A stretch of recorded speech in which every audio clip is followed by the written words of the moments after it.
Hello everyone, आज बहुत ही important news है आपके लिए। सीएस इंस्टीट्यूट हमारा आईसीएसआई उन्होंने सीएसडब्ल्यूटी जो एग्ज़ाम होने वाला है उन स्टूडेंट्स के लिए बहुत ही इंपॉर्टेंट अपडेट दिया है। तो वो हम आज यहाँ पे डिस्कस करने जा रहे हैं।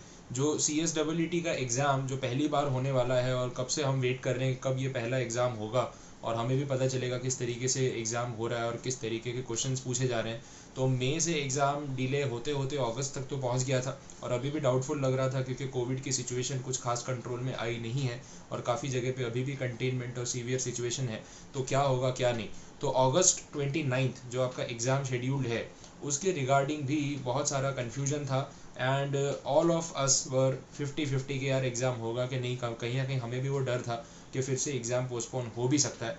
बट क्योंकि अभी लास्ट एक वीक में कोई ऐसा अपडेट नहीं आया, foundation executive and professional exams have already been postponed, but सीएसडब्ल्यूटी का एग्ज़ाम पोस्टपोन नहीं हुआ। तो थोड़ा होप क्रिएट हुआ था कि इंस्टीट्यूट कहीं ना कहीं कुछ ना कुछ प्लान कर रहा है। प्लस सीएमए इंस्टीट्यूट ने already foundation exam online from home, ठीक है, घर बैठे एग्ज़ाम लेने का कुछ अरेंजमेंट करने का डिक्लेरेशन दिया। तो वहाँ से एक और उम्मीद जागी कि शायद हमारे लिए भी ऐसा कुछ हो सकता है, और इंस्टीट्यूट ने वही किया है। जो न्यूज़ आ रही थी, हम जो डिस्कस कर रहे थे वही हुआ है।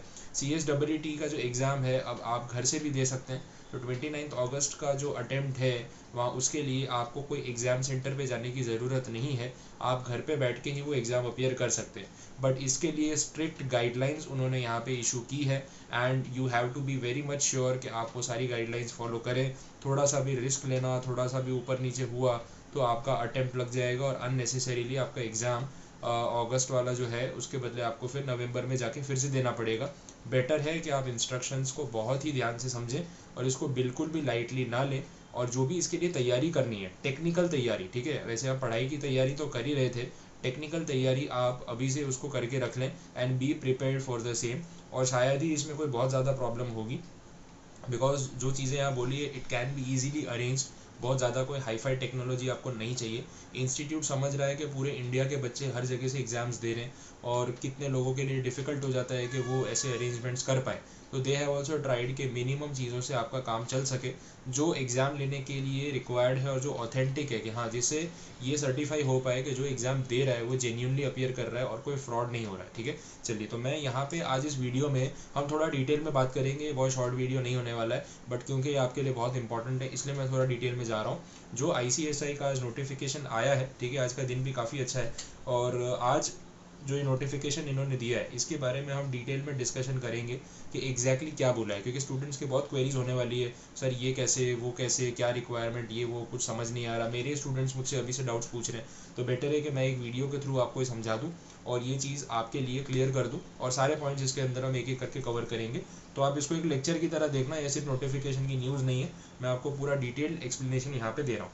चलिए शुरू करते हैं। तो जो सबसे पहला यहाँ पे उन्होंने बोला कि जो टेस्ट आपका होने वाला है it is to be done through the remote proctored mode. ठीक है, रिमोट प्रॉक्टर्ड, रिमोट मतलब कहीं और कोई बैठा हुआ है, प्रॉक्टरिंग कर रहा है मतलब आपके ऊपर नज़र रख रहा है कि आप क्या कर रहे हैं। आप भले घर पे बैठ के एग्ज़ाम दे रहे हैं लेकिन कोई आपके ऊपर कंटिन्यूस वॉच रखेगा इंस्टीट्यूट की तरफ से, ये भी आपको ध्यान रखना होगा। ये पॉइंट्स हैं यहाँ पे। एग्ज़ाम सेम डेट पे होने वाली है 29 अगस्त को, जो उन्होंने डिक्लेयर किया था उसमें कोई चेंज नहीं है। रीज़न वही दिया हुआ है कि कोविड की वजह से चेंजेस करने पड़े, that was obvious. Next, first point में क्या बोल रहे हैं, द सीएसडब्ल्यूटी shall be conducted through remote proctored mode instead of conducting the same from the test centres. तो आपको कोई टेस्ट सेंटर पे जाने की ज़रूरत नहीं है और आप घर पे बैठ के एग्ज़ाम अपीयर कर सकते हैं। लेकिन मोड क्या होगा, मोड होगा लैपटॉप एंड डेस्कटॉप ओनली। ठीक है, होम और सच कन्वीनियंट प्लेस, आप अपने घर पे बैठे किसी और के घर पे बैठे कोई फ़र्क नहीं पड़ता है। अगर आपके पास डेस्कटॉप या लैपटॉप नहीं है तो आपके कॉन्टैक्ट में, आसपास में, नेबर्स के वहाँ, फ्रेंड्स के यहाँ कहीं तो होगा, तो एटलीस्ट आप वहाँ जाके तो एग्ज़ाम दे सकते हैं। तो वो जो टेंशन था सर टेस्ट सेंटर पे कैसे जाएंगे, कितने लोगों ने वो कंप्यूटर सिस्टम टच किया होगा एंड ऑल, तो वो प्रॉब्लम थोड़ा बहुत सॉर्ट आउट यहाँ पे होता हुआ नज़र आ रहा है। ठीक है, ये चीज़ का खास ध्यान रखना, candidates shall not be allowed to appear through smartphones and tablets. ये पहला क्वेश्चन है, सर फ़ोन से एग्ज़ाम दे सकते हैं क्या? हमें क्या हर चीज़ आजकल मोबाइल फ़ोन से ऑपरेट करने का शौक हो गया है, और हम कोशिश करते हैं कि लैपटॉप कंप्यूटर ऑन ना करना पड़े और हम डायरेक्टली सारा काम मोबाइल से कर लें, क्योंकि उसमें भी आलस आता है। ठीक है, वो भी एक बहुत बड़ा फैक्टर है। मैं खुद स्टूडेंट बोला सर कंप्यूटर कौन ऑन करेगा, बहुत आलस आता है लैपटॉप ऑन करने का, फ़ोन में से ही कर देते हैं ना। बोला भाई एग्ज़ाम फॉर्म भर रहे हो, आप रजिस्ट्रेशन कर रहे हो, ये सब चीज़ें लैपटॉप से करो, क्योंकि उसकी वेबसाइट जो है वो डेस्कटॉप या लैपटॉप एनेबल्ड होती है, कितनी बार मोबाइल एनेबल्ड नहीं होती है, एरर आ जाता है। यहाँ पे तो स्ट्रिक्टली मना किया है कि फ़ोन और टैबलेट नहीं चलेगा, डेस्कटॉप या फिर लैपटॉप होना चाहिए, वो ज़रूरी है। तो ये मैं आपके सामने पहले ही क्लियर कर रहा हूँ। अच्छा, इसके बाद जो नेक्स्ट पॉइंट है that is very much important, ये खास ध्यान रखना, बिकॉज ये भी एक क्वेरी बहुत सारे स्टूडेंट से मैं सुन रहा था कि बोले सर ये कैसे होगा। अब देखो, ये जो रिमोट प्रॉक्टर्ड मोड में बोला है, तो वाइवा वो का, ठीक है, जो आपका पोर्शन है वाइवा वाला जो पार्ट है पेपर 4 में, ठीक है, उसको उन्होंने रिमूव कर दिया, क्योंकि अगर आपने इसका ब्रोशर या प्रोस्पेक्टस देखा होगा CSWT का, तो उसमें भी उन्होंने बोला था कि आपसे ओरल क्वेश्चंस भी पूछे जाएंगे, ठीक है, आपको आंसर करना होगा, ओरली प्रेजेंट करना होगा, तो आपके प्रेजेंटेशन स्किल्स और आपके स्पीकिंग स्किल्स के बेसिस पे भी पॉइंट्स होंगे। नो डाउट इसका वेटेज 30 मार्क्स है, बहुत ज़्यादा भी नहीं है, लेकिन फिर भी वैल्यू तो रखता ही है वो। तो उन्होंने बोला कि क्योंकि ये घर से ये सब करना पॉसिबल नहीं है, तो वाइवा वाला जो पोर्शन है उसको हम यहाँ से निकाल रहे हैं, ठीक है, for the first CSWT only, मतलब अभी जो अगस्त में होगी, आगे क्या होगा वो तब की बात है, अभी के लिए नहीं। तो बाकी का जो आपका पोर्शन है, जो 170 मार्क्स का आपका पोर्शन था अदर देन वाइवा, वो तो अपनी जगह रहेगा, करंट अफेयर्स जो है वो अपनी जगह रहेगा, कोई प्रॉब्लम नहीं है। और पेपर 4 में फिर आएगा क्या, मतलब वाइवा निकाल दिया तो उसके बदले कुछ और पूछेंगे क्या, वो क्लैरिफिकेशन यहाँ पे उन्होंने दिया हुआ है। आपका जो पेपर 4 है 50 मार्क्स का, उसमें करंट अफेयर्स आएगा, प्रेजेंटेशन, कम्युनिकेशन स्किल्स, इस पे वो लोग MCQ क्वेश्चंस तो पूछेंगे, ठीक है, तो MCQ क्वेश्चंस तो आने ही वाले हैं। ऐसा नहीं है कि पूरा 50 मार्क्स अब करंट अफेयर्स ही हो गया, ऐसा कुछ नहीं है, बट 20+30, करंट अफेयर्स 20 था और वाइवा 30 था। तो वो वाइवा में जो ओरली पूछने वाला पोर्शन था ना, उतने पॉइंट्स उन्होंने हटा दिए, उसके बदले अब वही चीज़ें वो आपको MCQ के फॉर्म में थियोरेटिकली पूछ लेंगे। तो कहीं ना कहीं ये भी एक बेनिफिट की बात है, कोई प्रॉब्लम नहीं है इसमें। अब इसमें हम प्रिपरेशन कैसे करें प्रेजेंटेशन एंड कम्युनिकेशन स्किल्स का, तो एक चीज़ आपको यहाँ पे ये ध्यान रखनी है कि कम्युनिकेशन वाला बहुत सारा पार्ट हमारा पेपर 1 में रिलेट होता है, और इसके जो टॉपिक्स थे जो यहाँ पे उन्होंने ब्रोशर में बोले थे, मैं उसके बारे में भी बात करूँगा। तो उन टॉपिक्स में भी ग्रामेटिकल और वोकेबुलरी और वर्ड्स और इंग्लिश और ये सब चीज़ों पे बहुत ज़्यादा फोकस था, और वो हमारे पेपर 1 में भी कवर होता है। तो पेपर 1 अगर आप पढ़ेंगे या आपने अभी तक पढ़ ही लिया होगा, तो उसमें इंग्लिश ग्रामर जो चैप्टर नंबर 1 है, चैप्टर नंबर 2 है, चैप्टर नंबर 3 है, ये सारी चीज़ें, चैप्टर 4 है बिजनेस कम्युनिकेशन, तो ये पहले 4 चैप्टर्स जो है ना, वो आपको इस पोर्शन में बहुत ज़्यादा हेल्प करेंगे। तो वहाँ नाउन, प्रोनाउन, एडजेक्टिव, एडवर्ब, ये सब जो चीज़ें आपने पढ़ी ना, उनको उतना लाइटली मत ले लेना, क्योंकि वो चीज़ यहाँ पे बहुत ज़्यादा काम लगने वाली है। अगेन यहाँ पे बात कम्युनिकेशन की हो रही है, प्रेजेंटेशन की हो रही है, तो उसमें आपको वो पॉइंट्स भी काम आएंगे, ठीक है। बाकी क्या ऐड ऑन कर सकते हैं उसके लिए हम एक अलग वीडियो जो है वो कवर अप कर लेंगे, लेकिन अभी आप इतने पॉइंट्स पे पहले फोकस करें।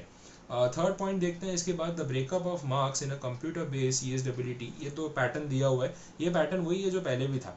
बिजनेस कम्युनिकेशन में वो बोल रहे हैं कि हम 35 क्वेश्चंस पूछेंगे आपसे, नंबर ऑफ क्वेश्चंस भी यहाँ क्लियर किए हैं, 35 क्वेश्चंस पूछेंगे जिनका वेटेज 50 मार्क्स है। लीगल एप्टीट्यूड में भी सेम है 35 क्वेश्चंस, यहाँ पे थर्ड पेपर में भी वही पैटर्न रहेगा और फोर्थ पेपर में भी वही पैटर्न रहेगा। तो 35 questions each paper and 50 marks weightage, वो क्लैरिफाई कर दिया। जो मोड ऑफ ऑपरेशन है CSWT को कंडक्ट करने के लिए, वो रिमोट प्रॉक्टर्ड मोड है, वापस से उन्होंने दिया। अब ये रिमोट प्रॉक्टर्ड मोड में टेक्निकलिटीज़ क्या है, तो वो टेक्निकलिटीज़ वो आगे एनेक्स्चर में समझा रहे हैं। ये भी बोल दिया कि जो एडमिट कार्ड है आपका, वो आपकी टेस्ट के 10 दिन पहले इशू होगा, अभी नहीं होने वाला है। वो भी मेरे पास क्वेरीज आ रही थी, बोले सर एडमिट कार्ड कैसे इशू होगा, कब इशू होगा। भाई आपका जो एग्ज़ाम है वो 29 को है, तो आप इसके बारे में 19 या फिर 20 अगस्त के आसपास ही बात करना, अभी कोई इसकी ज़रूरत नहीं। तो बार बार ये छोटी सी क्वेरी मत निकालना, इसकी कोई ज़्यादा इंपॉर्टेंस नहीं। Next, annexure. एनेक्स्चर के बारे में डिस्कशन कर लेते हैं, ये भी काफ़ी ज़्यादा ज़रूरी है। यही मेन टेक्निकल चीज़ें हैं जो यहाँ पे बात करनी थी। पॉइंट वाइज चलते हैं, छोटे छोटे पॉइंट्स हैं। सबसे पहले टेक्निकल रिक्वायरमेंट्स बोलिए। देखो, आपका जो भी लैपटॉप या PC या जो भी डेस्कटॉप PC है जिसके थ्रू आप एग्ज़ाम अपीयर करने वाले हो, उसमें आपकी रिक्वायरमेंट्स जो है फुलफ़िल करनी पड़ेगी। ब्राउज़र उन्होंने बोला है, वेब ब्राउज़र जो ओपन करके जिसमें आप वेबसाइट ओपन करोगे, तो उसमें मोजिला फायरफॉक्स भी चलेगा, गूगल क्रोम भी चलेगा, माइक्रोसॉफ्ट एज करके है वो भी चलेगा। और ये ध्यान रखना कि इनके लेटेस्ट वर्जन हो, लेटेस्ट वर्जन नहीं है आपके पास, कोई बड़ी बात नहीं है, आप उसका वर्जन चेक कर सकते हो, या फिर आप गूगल पे जाके लेटेस्ट वर्जन डाउनलोड कर सकते हो। तो जो वर्जन है उसमें से जाके आप लेटेस्ट गूगल क्रोम काफ़ी फास्ट चलता है वैसे, मोजिला में भी इशू नहीं है, ठीक है। तो आप कोई भी डाउनलोड करो चलेगा, तो आप लेटेस्ट वर्जन डाउनलोड करके रखना। तो ये एक पहले से प्रिपरेशन करके रखने वाली चीज़ है। लास्ट डे पे ये सब करने गए और एग्जाम का टाइम निकल गया ना, तो फिर यही करते रह जाओगे। तो ये अभी से तैयारी करके रखना, आप जहाँ पे भी प्रिपरेशन करने वाले हो, एग्जाम जहाँ अपियर करने वाले हो। फिर जो रैम होती है आपके लैपटॉप पीसी के अंदर, उसमें एटलीस्ट 256 MB की रैम होनी चाहिए मिनिमम फॉर डेस्कटॉप, और 1 GB रैम जो है वो होनी चाहिए फॉर लैपटॉप। आजकल की डेट में छोटे से छोटे लैपटॉप में भी 2 GB रैम तो आती ही है, ठीक है। तो 2 GB 4 GB रैम होना बहुत बड़ी बात नहीं है, फिर भी आपको चेक करना। और डेस्कटॉप में 256 MB बहुत छोटा हो गया, ठीक है। तो बहुत मिनिमम रिक्वायरमेंट रखिए, आपका कोई रैम का खर्चा नहीं कराने वाले। पॉइंट ये सर हमें चेक करना हो कि हमारे लैपटॉप में कितनी रैम है, तो कैसे करेंगे, चलो वो भी बता देता हूँ आपको। अब जैसे ये मेरा लैपटॉप है, मैं आपको इसमें बता देता हूँ कि कैसे आप चेक कर सकते हो। आप माई कंप्यूटर में जाओ, सिस्टम प्रॉपर्टीज़ ढूंढो, उस पर क्लिक करो। सिस्टम प्रॉपर्टीज़ आप जैसे ही ढूंढोगे उसमें आपको प्रोसेसर का नाम और इंस्टॉल्ड मेमोरी में ये रैम मिल जाएगी। तो आप यहाँ पे देख सकते हो, तो ये जो 4 GB लिखा हुआ है, this is the RAM installed. तो वैसे ही लैपटॉप में आजकल मिनिमम, पुराने लैपटॉप्स में भी 2 GB तो आती थी, डेस्कटॉप में भी वो 1 GB तो देते हैं, नहीं तो वो बहुत स्लो चलेगा। तो ये आप यहाँ से चेक कर सकते हैं, कोई बड़ी बात नहीं है। नेक्स्ट देखते हैं अगला पॉइंट जो बोला है, graphics minimum 64 MB graphics memory. अगर इसके बारे में कुछ यहाँ मेंशन हो, यह आपको डिवाइस मैनेजर में और बाकी के सिस्टम सेटिंग्स में मिल जाएगा, या फिर आप किसी कंप्यूटर वाले पर्सन से एक बार ये सब चीज़ें चेक करवा सकते हैं पहले। मल्टीमीडिया सपोर्ट में साउंड कार्ड होना चाहिए, वैसे वो होता है, लेकिन साउंड कार्ड का मतलब ये है कि आप उस सिस्टम के थ्रू सामने किसी से बात कर सको ईयरफोन लगा के। नेक्स्ट पॉइंट में बोला हुआ है कि माइक्रोफोन स्टैंडर्ड 3.5 mm जैक, और या फिर इंटरनल। स्टैंडर्ड 3.5 mm जैक जो है, आपका जो ईयरफोन आता है मोबाइल का ईयरफोन, उसका जो पिन होता है, नॉर्मल सा पिन जो आपके फ़ोन में लगता है, लैपटॉप और पीसी में भी वही पिन लगता है। तो वो पिन आपके सिस्टम में कनेक्ट हो सके, आप हेडफोन या मोबाइल के जो ईयरफोन है वो उसमें कनेक्ट कर सको, दैट इज़ नेसेसरी। तो वैसा सेटअप उसके अंदर होना चाहिए, क्योंकि इसमें आगे वो चीज़ काम आने वाली है, जो वो आपको बोलेंगे, क्वेश्चंस पूछेंगे, मतलब कोई सामने बैठा है जो आपसे बात करना चाहे तो कर सकता है, वैसा भी यहाँ पे पॉसिबिलिटी है। वेबकैम ज़रूरी है। अब देखो, जब लैपटॉप होता है तो लैपटॉप में जनरली वेबकैम आगे इंस्टॉल्ड ही होता है, ठीक है। और डेस्कटॉप पीसी है तो उसमें वेबकैम इनबिल्ट नहीं होता है, वो आपको बाई करना पड़ेगा। अब उसको अलग से उसके ऊपर प्लेस करके, उसको यूएसबी पॉइंट से कनेक्ट करके, उसका ड्राइवर इंस्टॉल करके फिर उसको एनेबल कर सकते हो। ये चीज़ें आपको पहले से अरेंज करके रखनी है।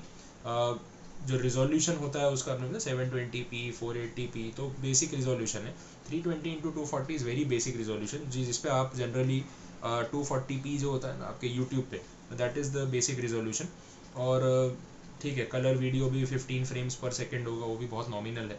तो ये सब चीज़ें जनरली वेबकैम में होती हैं। इंटरनेट कनेक्शन की जो रिक्वायरमेंट वो मांग रहे हैं वो भी बहुत ज़्यादा नहीं है। अपलोड स्पीड 512 kbps, मतलब MB भी नहीं, आजकल तो अपने 50 Mbps 60 Mbps की बात करते हैं, यहाँ पे तो बहुत मिनिमम स्पीड मांगी है। तो देख लेना कि एक लैंड कनेक्शन, मतलब वायर्ड कनेक्शन हो या वाईफाई हो, मोबाइल डेटा से चलाने की कोशिश मत करना, अगर हॉटस्पॉट मत कर लेना, क्योंकि अगर नेटवर्क का प्रॉब्लम हो गया फ़ोन में तो आपका एग्ज़ाम अटक जाएगा, तो वो भी थोड़ा रिस्की हो सकता है। तो आई सजेस्ट कि आप वाईफाई मतलब हॉटस्पॉट यूज़ ना करें, वाईफाई कनेक्शन हो प्रॉपर कंपनी का तो ज़्यादा अच्छा रहेगा। 1 दिन 2 दिन के लिए अरेंज करने कुछ, लेकिन वो चीज़ का ध्यान रखें। इंटरनेट स्पीड रिकमेंडेड तो 1 Mbps है, बट मिनिमम जो है पर यूज़र 512 kbps आनी चाहिए। हो सकता है ना कि भाई एक प्रीमाइसेस या एक घर या एक बिल्डिंग या आजू बाजू 2 लोग एग्ज़ाम दे रहे हो, एक रूम में तो मत देना, नहीं तो प्रॉब्लम हो जाएगा, वो अलाउड नहीं है। प्रोसेसर ये मैंने आपको बताया, अभी आप वहाँ पे जाके चेक कर सकते हैं। ये i3 प्रोसेसर 2 GHz, ये सब चीज़ें बता रखी है, तो वहाँ पे आप चेक कर सकते हैं। मिनिमम 1 GHz बोला है, और इंटेल एटम प्रोसेसर हो तो 1.6 GHz, तो वो वहाँ पे डिटेल मिल जाएगी। अनइंटरप्टेड पावर सप्लाई, इलेक्ट्रिसिटी का इशू अगर है तो लैपटॉप कंप्यूटर चार्ज होगा नहीं, लैपटॉप पहले से चार्ज करके रखो, या ऐसे प्रीमाइसेस से आप एग्ज़ाम दो जहाँ पे लाइट कटने का ज़्यादा इशू नहीं आता है, वो भी ध्यान रखना। अगला पॉइंट देख लेते हैं, टेस्ट प्रोसेस। यहाँ पे बोला है कि आपको लॉगिन करना पड़ेगा, तो लॉगिन करना नेसेसरी होगा। इसके लिए आपको एक सिक्योर्ड आईडी और पासवर्ड दिया जाएगा, ठीक है, और ये आपको मिलेगा on the day of the test. तो उसी दिन ये सारी डिटेल्स आपको प्रोवाइड करेंगे वो, Details of the time schedule, website address, ID and password will be communicated to the candidates in the due course separately. तो जैसे जैसे आगे बढ़ेंगे आपको बताते जाएंगे. नेक्स्ट देखते हैं. सी पॉइंट में बोला उन्होंने रिमोट प्रॉक्टरिंग के बारे में. ये भी काफ़ी इंपॉर्टेंट पॉइंट है. बहुत छोटी छोटी चीज़ों का ध्यान रखना है आपको और बिल्कुल भी उनसे पंगे नहीं लेने. ये कौन देख रहा है, कौन सोच रहा है, बुक खोल के देख लेंगे, गूगल सर्च कर लेंगे, कोई ऑप्शन नहीं है यहाँ पे, पहले ही बता रहा हूँ. ठीक है, तो उल्टे दिमाग तो हमने पहले ही लगा लिए होते हैं, मुझे मालूम है, लेकिन वो आपको यहाँ पे काम नहीं लगेगा. The candidates appearing shall be remotely proctored, मतलब आपके ऊपर नज़र रखी जाएगी, दूर से आपको कोई देख रहा है. फ्रॉम द कंट्रोल रूम, ठीक है, इनका कंट्रोल रूम सेटअप है, यही मेहनत कर रहे थे इतने दिन से इंस्टीट्यूट वाले. First, the login credentials for the candidates will be sent by email and SMS before the exam. तो एग्जाम से पहले आपको लॉगिन आईडी पासवर्ड मिल जाएगा. At the beginning of each session, the candidate undergoes an identity verification at two levels. 2 bar identity verify होगी. पहला level जो identity verification का है दैट इज फेशियल फोटो. ठीक है, आप वेबकैम इसलिए बोला ना, वेबकैम ऑन रहेगा तो यहाँ पे क्या होगा कि आपका फेशियल फोटो जो है वेबकैम में क्लिक कर लिया जाएगा और उनके डेटाबेस में जो फ़ोटो है जो आपने सबमिट किया था फॉर्म भरते टाइम, उसके साथ उसको मैच किया जाएगा. अगर कोई मिसमैच होता है तो फिर प्रॉब्लम है आपके लिए, मिसमैच नहीं होता है तो फिर आप आगे कंटिन्यू कर सकते हैं. Level 2, candidate will need to display the admit card. जो आपको एडमिट कार्ड दिया गया अभी 10 दिन पहले जो आएगा एग्ज़ाम से पहले, और एक वैलिड आईडी प्रूफ भी आपसे मांगेंगे. उसमें पैन कार्ड चलेगा, आधार कार्ड चलेगा, इलेक्शन कार्ड भी चलेगा, गवर्नमेंट अप्रूव्ड आईडी. अब देखो पैन और आधार लिखा है ना, तो उसमें से कोई एक अरेंज कर लेना, बाकी आईडी प्रूफ के लिए मत जाना. वो आपको बोलेंगे, जो प्रॉक्टर है मतलब वो जो कंट्रोल रूम में बंदा बैठा है ना, he will instruct you to display the admit card after the login into the exam. तो जैसे आपको बोलेंगे वैसे आपको डिस्प्ले करना है, उनको दिखा देना है, तो वो देख लेंगे, वेरीफाई कर लेंगे, वेबकैम पे विजिबल होगा, कोई प्रॉब्लम नहीं है. If the candidate is violating any, तो मैं ये सजेस्ट करूँगा कि एक बार के लिए ना आप इसकी प्रिंट आउट निकाल के रखना. हो सकता है कि वो आपके लैपटॉप में या डेस्कटॉप पीसी में आपके पास सॉफ्ट कॉपी PDF हो, बट स्टिल एक प्रिंट आउट भी रख लेना, सेफर साइड, फिर जो मांगे आप उनको दे सकते हो. If candidate is violating any rules during the test or trying to adopt any unfair means, यही सबसे बड़ा पंगा है ना. The system will automatically collect the data based on the following parameters and will immediately alert the online live proctor. जो live आपको देख रहा है ना सामने से, उसको तुरंत से इन्फॉर्मेशन जाएगी कि ये बंदा कुछ गड़बड़ कर रहा है. तो इसके कुछ पैरामीटर्स हैं जिस बेसिस पे आपको टेस्ट किया जाएगा कि इनमें से कोई भी गड़बड़ हुई तो आप गए. सबसे पहला पॉइंट है focus change to a different window. Candidate tabs out of the test taking window. जैसे आप टेस्ट स्टार्ट करोगे तो एक वो जो विंडो ओपन होगी, उस विंडो में आपका टेस्ट चल रहा होगा, ठीक है, सॉफ्टवेयर होगा वो. अब आप ऑल्टर टैब करके या उसको मिनिमाइज़ करके दूसरे विंडो पे चले गए तो सिस्टम जो है वो ट्रैक कर लेगा, उसको वो ट्रेस कर लेगा कि ये ऐसा कुछ कर रहा है, और वो प्रॉक्टर को बता देगा, और अगर उसको डाउट हुआ तो आपको डिस्क्वालीफाई किया जा सकता है. ब्राउज़र पुराना होगा तो भी प्रॉब्लम है, जैसा मैंने आपको बोला, तो आप ध्यान रखना. फिर वेबकैम डिसेबल नहीं करना है, वेबकैम ऑन होना चाहिए कंटिन्यूसली, वो आपको देख सकते हैं, ज़रूरी है, क्योंकि आपका स्नैपशॉट लिया जाएगा रेगुलरली, ठीक है, वो भी उन्होंने बोला है.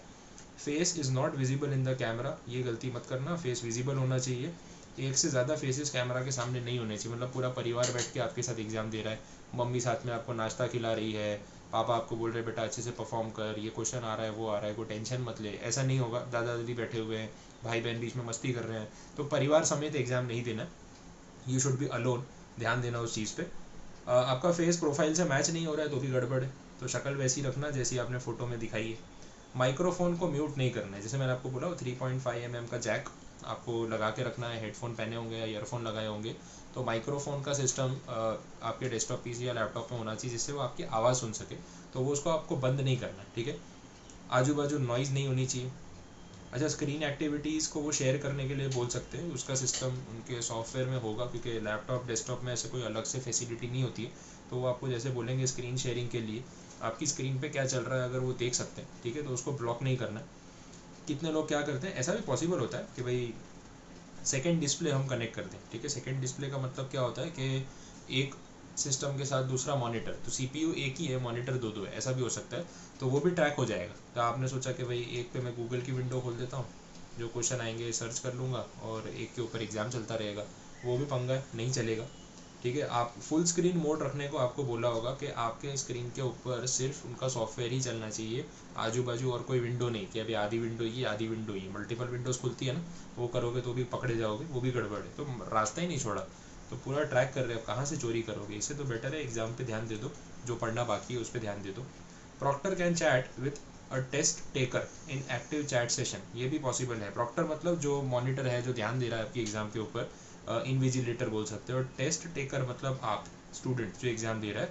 तो लाइव चैट भी हो सकता है एग्जाम के बीच में, उनको कुछ आपसे गड़बड़ लगे तो आपसे क्वेश्चन पूछ सकते हैं वो, ठीक है। वो कम्युनिकेट कर सकते हैं आपसे माइक्रोफोन के थ्रू, ओरली, या फिर कैमरा के थ्रू लाइव, ठीक है, वीडियो आमने सामने, वो भी पॉसिबल है। Session saves photos of the test taker's face and periodic snapshots, जिसमें मैंने आपको बोला हर एक मिनट में आप तो अपना एग्जाम दे रहे हो, बट वो स्नैपशॉट ले रहा है बैकग्राउंड में से और आपको पता भी नहीं चलेगा, और वो उनके पास जा रहा है। तो आप कुछ इधर उधर हुए, कोई और आके बैठ गया, आप सोचोगे यार ठीक है ना, पता नहीं चलेगा, तो ऐसा होता नहीं, ठीक है। आपके वेबकैम और स्क्रीन से वो स्नैपशॉट ले सकता है। Each session is finished either by the test taker, जैसे ही आपने एक पेपर कंप्लीट किया, एक सेशन कंप्लीट किया, पेपर 1 के क्वेश्चंस अटेम्प्ट कर लिए, आपने सबमिट कर दिया, नहीं किया तो जो टाइम अलॉटेड है उसके बाद वो अपने आप सबमिट हो जाएगा। तो वो टाइमिंग का खास ध्यान रखना है, ठीक है। जो कुछ भी है सब कुछ रिकॉर्ड होगा, जो भी हो रहा है सेशन में, वो तो ऑब्वियसली होने ही वाला है। इसके बाद at the end of the session the proctor leaves a comment, positive or negative, depending on the conduct of the test taker during the test taking, तो वो लास्ट में कमेंट भी देगा। if there were no violations then the proctor makes a positive conclusion and confirms the session, तो जब तक वो confirm नहीं करेंगे फाइनली, दो घंटे का टाइम जो है वो खत्म होने के बाद, तब तक you have to be in discipline, कोई पंगे लेने नहीं है। फिर next, a help desk number will be provided to troubleshoot technical issues, technical issues आते हैं और कुछ ठीक करना हो, ट्रबल शूटिंग मतलब प्रॉब्लम सॉल्व करना हो, तो उसके लिए आपके पास एक हेल्प डेस्क नंबर भी होगा। और candidate can reach out to this number in such case, तो एग्जाम चलते हुए क्योंकि टेक्निकल इश्यूज तो बहुत आ सकते हैं, तो आप उनको फ़ोन करके इमीडिएटली इन्फॉर्म कर सकते हो कि ये प्रॉब्लम हो रहा है, मैं एग्जाम अपीयर कर रहा हूँ अभी, तो क्या करूँ, वो हेल्प करेंगे। The candidate shall be required to strictly follow the instructions given by the proctor, failing which they shall be disqualified, उनकी बात सुननी है। 6th पॉइंट और ज़्यादा इंपॉर्टेंट है, बायो ब्रेक, ठीक है। अब ये भी डाउट सर, बायो ब्रेक मतलब नेचर्स कॉल, ठीक है। तो अगर आप जैसे स्कूल में होता था ना, एग्जाम के बीच में जाके ma'am may I go to the washroom please, आप ये शुरू हो जाते थे, यहाँ पे ये नहीं चलेगा। तो बायो ब्रेक लेना अलाउड नहीं है। वॉशरूम जाना है, प्रेशर ज़्यादा है एग्ज़ाम का, ठीक है, या अदरवाइज़ आपने खाना ज़्यादा खा लिया है, तो जो कुछ भी है वो पहले से सब कुछ क्लियर आउट कर लो, ठीक है, फ्लश आउट कर लो, और उसके बाद ही आप एग्ज़ाम देने बैठो। एग्ज़ाम के वो 2 to 2.5 आवर्स का जो सेशन है, you will not be allowed to take a break, ठीक है, फॉर एनी रीज़न। आप वॉशरूम भी नहीं जा सकते हो, पॉसिबल नहीं है, कैमरा के सामने से आप हट नहीं सकते हो। अगर उस ड्यूरेशन में स्नैपशॉट ले लिया उसने, वो तो हर मिनट ले रहा है, तो 1 मिनट के अंदर जाके वापस आना भी थोड़ा सा रिस्की है, ठीक है। If any candidate takes any break during the test it will be treated as resorting to unfair means, तो अगर आपने ब्रेक ले लिया तो वो अनफेयर मीन्स या इलीगल माना जाएगा। 7th point, the issues faced by the students during the test, हाँ ये भी इंपॉर्टेंट पॉइंट है कि भाई टेस्ट के ड्यूरेशन में बहुत सारे प्रॉब्लम्स आप फेस कर सकते हो। जैसे किसी के साथ हो सकता है नेटवर्क कनेक्शन नहीं आ रहा है, नेटवर्क डिसकनेक्ट हो गया है, वाईफाई डिसेबल हो गया बीच में। वाईफाई में ऐसा होता है, कितने वाईफाई में ना 10-15 मिनट में एक बार वाईफाई ड्रॉप होता है, तो उसमें डिसकनेक्शन भी आ सकता है।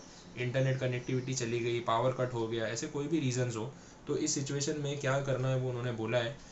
बोला कि candidate will be allowed to log in again and continue from the last question attempted, मतलब जहाँ तक आपने अटेम्प्ट कर लिया था वहाँ तक तो सेव्ड रहेगा, आगे के क्वेश्चन आपको अटेम्प्ट करना अलाउ किया जाएगा, you can continue from that. ये भी आपके पास ऑप्शन है, तो चलो उतनी तो शांति है, प्रॉक्टर ध्यान रखेगा कि क्या हो रहा है क्या नहीं, ठीक है। और ये भी बोला हुआ है कि अगर पूरी तरीके से आपका सिस्टम शटडाउन ही हो गया, नहीं आ रहा, नेटवर्क ही नहीं आ रहा है, कुछ पॉसिबल नहीं है, तो एक और ऑप्शन भी रखा है, the candidate shall B examined with in next 2 days with proper intimation and approval from the institute. But ये तो बहुत एक्सट्रीम केस हो गया कि आपका वाईफाई बंद हो गया, फिर आपने हॉटस्पॉट लगाया तो भी कनेक्शन नहीं आया, मोबाइल डेटा भी आपके पास नहीं, कुछ नहीं हो रहा है, मतलब टोटल डेडलॉक। तो फिर ये एक लास्ट ऑप्शन भी उन्होंने एक्सट्रीम सिचुएशन में रखा है, पावर कट हो गया और आपके पास डेस्कटॉप पीसी है, तो you don't have any option कि आप उसको स्टार्ट कर सको, क्योंकि लैपटॉप ने ये चार्ज करके रखा होगा। तो ये सब चीज़ों का भी उन्होंने इंतज़ाम किया है, बड़ी मेहनत की है ICSI ने।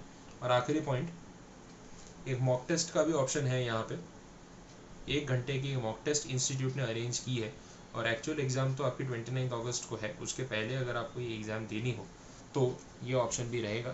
एक प्रैक्टिस एग्ज़ाम हो सकती है और उसके थ्रू आपको पता चलेगा कि पेपर कैसा आता है, पैटर्न कैसा रहता है। तो you can try such exam.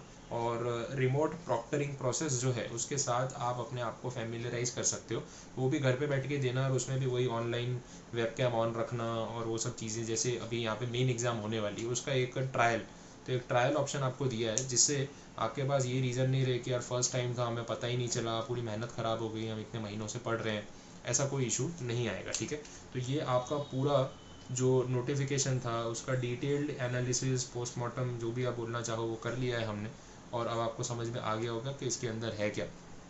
फिर भी अगर आपकी कोई क्वेरी है तो मोस्ट वेलकम, आप कमेंट करके पूछ सकते हैं, मुझे मैसेज कर सकते हैं, कांटेक्ट करके पूछ सकते हैं। ठीक है, एंड आई होप कि कोई प्रॉब्लम नहीं होगी, सब अच्छे से होगा। जितनी मेहनत आपने अभी तक की है प्लीज़ कंटिन्यू रखिए उसको, अब तो और मेहनत बढ़ा दें, क्योंकि now it is very much certain कि एग्ज़ाम हो रहा है। अभी भी आपके पास 24-25 दिन, 23 दिन जो भी आप गिन लें वो हैं। तो इन दैट आप पूरी मेहनत करें, जितना ज़ोर लगा सकते हैं लगाएं, लेकिन एग्ज़ाम को अच्छे से क्लियर करें। एंड आपके पास बहुत अच्छी अपॉर्चुनिटी है यहाँ पे कि एग्ज़ाम हो रहा है, क्योंकि अभी अगर अगस्त में एग्ज़ाम हो जाता है, सितंबर मिड 10th या 15 तक रिज़ल्ट भी आ जाएगा, और फिर आप जून के लिए एग्जीक्यूटिव की तैयारी बहुत अच्छे से कर सकते हैं। ठीक है, आई होप यहाँ तक तो समझ आ गया होगा। So all the very best to all of you, and I hope जितने भी लोग अभी देख रहे हैं ये वीडियो, मैं उम्मीद करता हूँ कि आप सब लोग अच्छे मार्क्स से पास होंगे, और सारे लोग, हर एक स्टूडेंट पास होगा जिसने मेहनत की है, पढ़ाई की है, वो गारंटी है कि पास होने ही वाला है। So I wish you all the very best once again, and I pray कि आपका रिजल्ट सबसे अच्छा हो और आप बहुत अच्छे मार्क्स से आराम से एग्जाम्स को क्लियर करें और नेक्स्ट लेवल की तरफ आगे बढ़ें, और अपना CS कंप्लीट करने का जो टारगेट है उसमें एक स्टेप और फर्दर ले सकें। ठीक है, all the best, thank you so much.